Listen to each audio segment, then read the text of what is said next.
இந்த வீடியோவில் நம்ம ரேஃபர் ஷீட் எப்படி ஃபில் பண்ணலாம் அப்படின்றத தான் இந்த வீடியோவில் பார்க்க போகிறோம். அதுக்கு முன்னாடி எல்லா ஸ்டூடெண்ட்டுக்கும் ஆல் த பெஸ்ட். இன்னும் 2 நாளில் எக்ஸாம் வரப்போகுது. எல்லாரும் பயம் இல்லாமல் தெளிவாக நிதானமாக உங்கள் எக்ஸாமை அட்டன் பண்ணுங்கள்.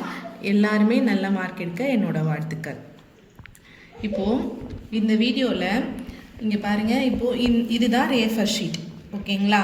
இந்த ரேஃபர் ஷீட் வந்து உங்களுக்கு எக்ஸாம் ஹாலில் ஆன்சர் ஷீட் நீங்கள் அடிக்கிறீங்க இல்லையா, அதை வந்து உள்ளே வச்சு கொடுக்கறதுக்காக கொடுப்பாங்க இந்த ஷீட்டை. இது பாருங்கள், இப்படி இருக்கும். இதை ஓப்பன் பண்ணி நீங்கள் இதுக்குள்ளே தான் ஆன்சர் ஷீட்டை வைப்பீங்க. அதுக்கு முன்னாடி இந்த ஷீட்டை எப்படி ஃபில் பண்ணணும் அப்படின்றத பார்க்கலாம். இதை நீங்கள் ஃபஸ்ட்டு ஃபில் பண்ணி வச்சுக்கணும் எக்ஸாம் ஸ்டார்ட் பண்ணுறதுக்கு முன்னாடி. இதில் நிறைய பேருக்கு டவுட் இருக்கும். அந்த டவுட் இல்லாமல் நீங்கள் கொடுத்ததும் ஃபில் பண்ணலாம் அப்படின்றதுக்காக இதை சொல்லித்தரோம். சரிங்களா? இப்போ பாருங்கள், இங்கே வந்து பாடம்னு கொடுத்துருக்காங்க. சரிங்களா? பாடம்ன்ற இடத்துல நீங்கள் என்ன சப்ஜெக்டை டைப் பண்ணுறீங்க. ஓகேங்களா? இங்கிலீஷ்னா இங்கிலீஷ், தமிழ்னா தமிழ். இன்னொன்று, இதை இங்கிலீஷில் தான் ஃபுல்லாக ஃபில் பண்ணணுமா தமிழில் ஃபில் பண்ணணுமான்ற டவுட் இருக்கும். உங்களுக்கு எந்த மொழியில் நீங்கள் தெளிவாக இருக்கீங்களோ அந்த மொழியில் ஃபில் பண்ணலாம். சரிங்களா? இப்போது இங்கே பாருங்கள், இங்கே தமிழ்னா தமிழ் எழுதிக்கோங்க. தமிழ் டைப்பிங் பண்ணுறீங்கன்னா தமிழ்னு எழுதிக்கோங்க. இங்கிலீஷ் டைப் பண்ணுறீங்கன்னா இங்கிலீஷ்னு எழுதிக்கோங்க. சரிங்களா? இங்கே பாருங்கள்,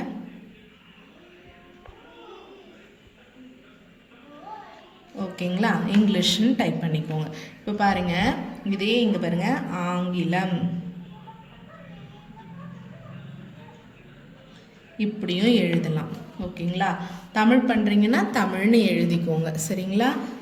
இப்படி தான் 2 லாங்குவேஜில் எழுதணுமா அப்படின்னு கேட்டிங்கன்னா இல்லை. இதில் உங்களுக்கு எந்த லாங்குவேஜில் நீங்கள் ஸ்ட்ராங்காக இருக்கீங்களோ, பிழை இல்லாமல் எழுதுவீங்களோ. இங்கே நிலையும் தாளும் அப்படின்னு சொல்லி வருது. இப்போ நிலை அப்படின்னா நீங்கள் ஜூனியர் அடிக்கிறீங்களா, என்ன கிரேட், ஜூனியரா சீனியர் அடிக்கிறீங்களா அப்படின்றத தான் நீங்கள் இங்கே டைப் பண்ண போகிறீங்க. ஓகேங்களா? எழுத போகிறீங்க. டைப் பண்ணக்கூடாது, இங்கே எழுதணும். நிலை ஜூனியர்னா ஜூனியர் எழுதிக்கோங்க, சீனியர்னா சீனியர் எழுதிக்கோங்க.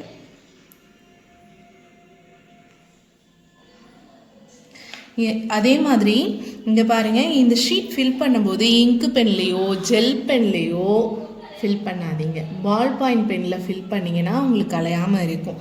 சரிங்களா?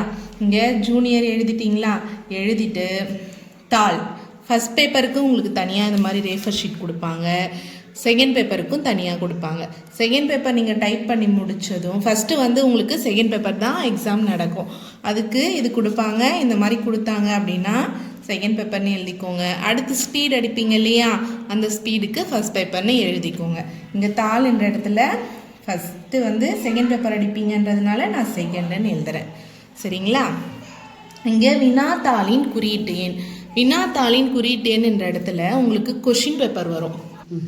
இங்கே செகண்ட் பேப்பர்னு எழுதிக்கோங்க. எழுதிட்டு இங்கே வினாத்தாளின் குறியீட்டு எண் வருது இல்லைங்களா, இங்கே பாருங்கள், உங்களுக்கு கொஷின் பேப்பர் கொடுப்பாங்க. செகண்ட் பேப்பருக்கு தனியாக வினாத்தாளோட குறியீட்டு எண் இருக்கும், ஃபஸ்ட் பேப்பருக்கு தனியாக இருக்கும். சரிங்களா? இந்த மாதிரி மேலே ஒரு 3 டிஜிட்லேயோ இல்லை ஒரு 4 டிஜிட்லேயோ போல்டாக கொடுத்துருப்பாங்க. அந்த நம்பரை இங்கே எழுதிக்கோங்க. அடித்தல் திருத்தல் இல்லாமல் தெளிவாக ஃபில் பண்ணிக்கோங்க. சரிங்களா? இங்கே நாளும் தொகுதி எண்ணும்னு இருக்கா, இங்கே வந்து எக்ஸாம் நடக்கிற டேட். ஓகேங்களா? உங்களோட ஹால் டிக்கெட்டில் தெளிவாக இருக்கும் உங்கள் எக்ஸாம் டேட்டு. நாள் என்ற இடத்துல அன்றைக்கி எக்ஸாம் அன்றைக்கி என்ன தேதியோ அந்த தேதி எழுதிக்கோங்க. எக்ஸாம்பிளுக்கு 1ஆம் தேதி எக்ஸாம் நடக்குது, ஃபஸ்ட்டு சாட்டர்டே இருக்கு இல்லைங்களா, அதை நான் ஃபில் பண்ணுறேன். 1 ஓகேங்களா, 3/2025. ஓகேங்களா? அப்படியே ஃபில் பண்ணிக்கோங்க. தொகுதி எண் நீங்கள் என்ன பேட்ச், ஃபஸ்ட் பேட்ச்னா ஃபஸ்ட் பேட்ச்சு, செகண்ட் பேட்ச்னா செகண்ட் பேட்ச்சு, தேர்ட் பேட்ச்னா தேர்ட் பேட்ச்னு எழுதிக்கோங்க. ஓகேங்களா? இப்போது ஃபஸ்ட்டு பேட்ச்னே நான் எழுதுகிறேன். ஓகேங்களா?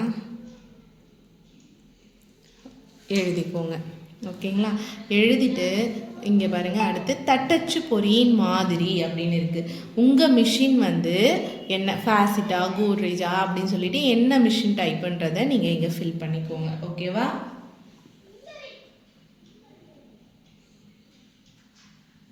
ஓகேயா? இப்போது இங்கே தட்டச்சு செய்யப்பட்ட எழுதப்பட்ட பக்கங்களின் மொத்த எண்ணிக்கை. இங்கே வந்து எத்தனை பேப்பர் டைப் பண்ணியிருக்கீங்க அப்படின்னு சொல்லி கேட்டிருக்காங்க. இலக்கத்தில்ன்றது வந்து நியூமரிக். ஓகேங்களா? இப்போது நீங்கள் செகண்ட் பேப்பர்னா 2 பேப்பர், அதாவது லெட்டர் ஒரு பேப்பர்லேயும் ஸ்டேட்மெண்ட் ஒரு பேப்பர்லேயும் டைப் பண்ணியிருப்பீங்க. அப்போ வந்து இங்கே 2ன்னு எழுதணும், இங்கே 2ன்னு போடுங்க. இங்கே வந்து எழுத்தில் இன்வேர்ட்ஸ் 2 அப்படின்னு சொல்லிட்டு எழுதணும். 2. இதுவே உங்களுக்கு நீங்கள் ஸ்பீட் அடிக்கிறீங்க அப்படின்னா ஃபஸ்ட் பேப்பராக இருந்துச்சுன்னா ஜூனியருக்கு ஒரு ஷீட்டில் வந்து டைப் பண்ணி முடிப்பீங்க. சீனியராக இருந்தால் 2 ஷீட்டில் டைப் பண்ணுவீங்க. இங்கே அதே மாதிரி எழுதுவீங்க. ஓகேங்களா? இங்கே நான் நியூமரிக்கில் 2ன்னு போட்டுட்டேன், இன்வேர்ட்ஸில் வந்து 2. ஓகேங்களா? எழுதியிருக்கேன். இப்போ பாருங்கள், இந்த இடத்துல பாருங்கள், இங்கே இதுதான் வந்து உங்களுக்கு இந்த ஷீட்லேயே ரொம்ப முக்கியமான பகுதி. உங்களுக்கு இந்த ரேஃபர் ஷீட் கொடுக்குறப்போ இந்த ஷீட்டை ஒழுங்காக ஒட்டி இருக்கா, இந்த ஸ்லிப்பு இருக்கா, ஃப்ளையிங் ஸ்லிப் இருக்கா அப்படின்னு சொல்லிட்டு பாருங்கள். அப்படி இன்கேஸ் இல்லை அப்படின்னா ரூம் சூப்பர்வைசர்கிட்ட கேட்டு வேறு ரேஃபர் ஷீட்டு வாங்கிக்கோங்க. சரிங்களா? இப்போ பாருங்கள், பெயர் என்ற இடத்துல உங்களோட பேர் தெளிவாக கேப்ஸில் எழுதிக்கோங்க. நான் உதாரணத்துக்கு ஒரு பேர் எழுதுகிறேன். சரிங்களா? கயல்.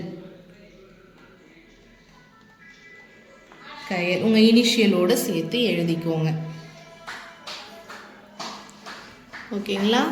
இப்போது தலைப்பெழுத்தின் விரிவு. ஓகேங்களா? இப்போது தலைப்பெழுத்தின் விரிவுன்றப்போ இந்த இனிஷியல் உங்கள் அப்பாவோ நீங்கள் என்ன இனிஷியல் போடுறீங்களோ அந்த இனிஷியலோட ஃபுல் ஃபார்ம் எழுதிக்கோங்க. சரிங்களா? அதுக்கப்புறம் தேர்வு மையம். ஓகேங்களா? உங்களுக்கு தேர்வு மையம் எந்த சென்டர் அப்படின்னு சொல்லி கேட்பாங்க.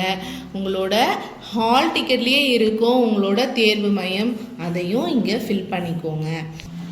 நான் பொதுவாக நான் காலேஜுன்னு எழுதிக்கிறேன். உங்களுக்கு எந்த ஸ்கூல் போடுறாங்களோ ஸ்கூலோ, இல்லைன்னா உங்களோட எக்ஸாம் சென்டர் காலேஜாக இருந்துச்சுன்னா அதோட ஃபுல்லாக எழுதிக்கோங்க, எக்ஸாம் சென்டரோடது. சரிங்களா?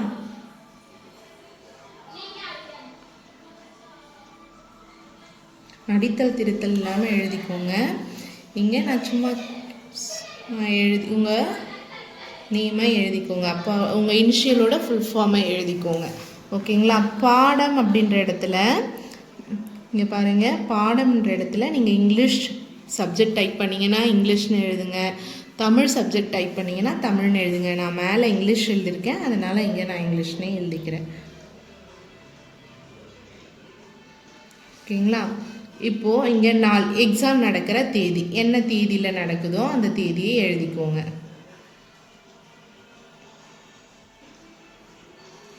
நிலையும் தாளும். நிலை என்ன நிலை? நீங்கள் நிலைனா என்ன, ஜூனியர் அடிக்கிறீங்களா சீனியர் அடிக்கிறீங்களா அப்படின்றத கேட்குறாங்க. அங்கே நீங்கள் ஜூனியர் அடிச்சிங்கன்னா ஜூனியர்னு எழுதிக்கோங்க, சீனியர் அடித்தா சீனியர் எழுதிக்கோங்க. ஓகேங்களா? ஜூனியர். தாள் ஃபஸ்ட்டு நீங்கள் செகண்ட் பேப்பர் அடிக்கிறீங்கன்னா செகண்ட் பேப்பர்னு எழுதிக்கோங்க, ஸ்பீட் அடிக்கிறீங்க அப்படின்னா ஃபஸ்ட் பேப்பர்னு எழுதிக்கோங்க. நான் மேலே செகண்ட் பேப்பர்னு ஃபில் பண்ணியிருக்கேன், அதனால் இங்கே செகண்ட் பேப்பர் எழுதிக்கிறேன். இங்கே பதிவு எண், இதுதான் ரொம்ப முக்கியமானது, உங்களோட ரிஜிஸ்டர் நம்பர். ஓகேங்களா? இந்த தெளிவாக உங்களோட ஹால் டிக்கெட்டில் போல்டாக கொடுத்துருப்பாங்க பதிவு எண்ணை, அதை பார்த்து அடித்தல் திருத்தல் இல்லாமல் நிதானமாக இங்கே ஃபில் பண்ணிக்கோங்க. நான் சும்மா 1 2 3 ஃபில் பண்ணிக்கிறேன். நீங்கள் உங்களோட ரிஜிஸ்டர் நம்பர் என்னவோ அதை ஃபில் பண்ணிக்கோங்க, தெளிவாக எழுதிக்கோங்க. வினாத்தாளின் குறியீட்டு எண் அப்படின்னு சொல்லி கேட்குறாங்க. இங்கே பாருங்கள், கொஷின் பேப்பர் நம்பர் மேலே இருக்குது. ஓகேங்களா? அதை எழுதிக்கோங்க. உங்களுக்கு செகண்ட் பேப்பருக்கும் தனியாக இந்த கொஷின் பேப்பர் நம்பர் வரும், ஃபஸ்ட் பேப்பருக்கும் தனியாக வரும். தட்டச்சு செய்யப்பட்ட எழுதப்பட்ட மொத்த பக்கங்களின் எண்ணிக்கை. ஓகேங்களா? இப்போ நான் செகண்ட் பேப்பர் தான் டைப் பண்ணியிருக்கேன். செகண்ட் பேப்பருக்கு லெட்டர் ஒரு பேஜ்லேயும் லெட்டர் ஒரு பேப்பர்லேயும் ஸ்டேட்மெண்ட் ஒரு பேப்பர்லேயும் அடிச்சிருப்பேன். அப்போ மொத்தமாக நான் 2 பேப்பர் டைப் பண்ணியிருப்பேன், அதனால் நான் இங்கே 2 அப்படின்னு எழுதிக்கிறேன். சரிங்களா? இந்த மாதிரி அங்கே போயிட்டு எக்ஸாம் ஹாலில் போயிட்டு சூப்பர்வைசர் இதை உங்களுக்கு இன்ஸ்ட்ரக்ட் பண்ணுவாங்க. இன்கேஸ் பண்ணலை கேட்கல அப்படி உங்களுக்கு இந்த மாதிரி பதட்டம் ஏற்படாமல் இருக்கிறதுக்காக நான் சொல்லியிருக்கேன். இந்த வீடியோ உங்களுக்கு யூஸ்ஃபுல்லாக இருக்கும்னு நினைக்கிறேன். யூஸ்ஃபுல்லாக இருந்துச்சுன்னா நம்ம சேனலுக்கு சப்ஸ்கிரைப் பண்ணிவிடுங்க. எக்ஸாமில் நல்லா எழுதி எல்லாரும் பாஸ் பண்ண என்னோடய வாழ்த்துக்கள்.